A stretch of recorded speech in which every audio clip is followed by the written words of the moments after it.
Good morning and greetings from Northumberland. It's the 9th of November. It's just before sunrise and it's a damp and misty morning. We can't see the sea from our bedroom window, which is not normally the case. Normally we wake up to the sight of the sea, but today there's just the mist. The gospel passage this morning is a little combination of three little sayings of Jesus. The first is about not being an obstacle to others. The second is about forgiveness, and the third is about faith, and we'll hear them later on in our morning prayers. But they made me reflect this morning on what I'd been thinking about yesterday and the day before, because yesterday obviously was a time to speak about and to concentrate on remembrance, so I didn't say anything really about the American presidential election. It looks fairly certain now, even despite legal challenges and some votes to come in, that Joe Biden will be the new president of the United States. Kamala Harris will be the vice president, and there's going to be some changes.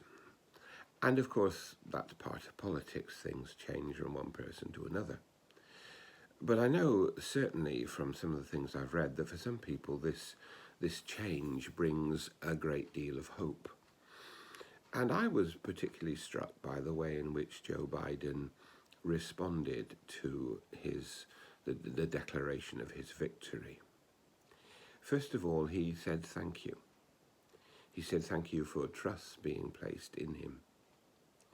He also talked about the need not to treat our opponents as our enemies.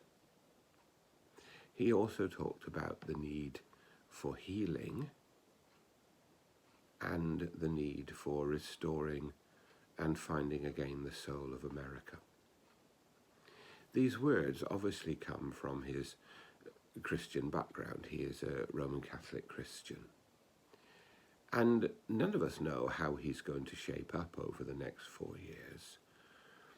But I was impressed by this, that he's setting off with these wonderful intentions, not to represent one segment of society, but to represent the nation as a whole, not to promote one group over another, but to represent the nation as a whole.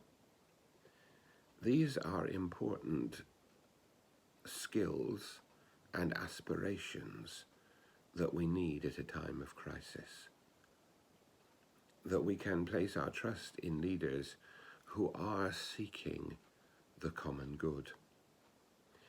And so in our prayers in the coming weeks, as Joe Biden seeks to take up what is probably the most responsible elected role in the world, we pray for him and for those he works with and those who work with him, that they may be a positive force for good, for healing, for reconciliation, and for the well-being of the planet in which we live. May God bless him in that task, and may God bless us today in forgiving and healing and finding peace.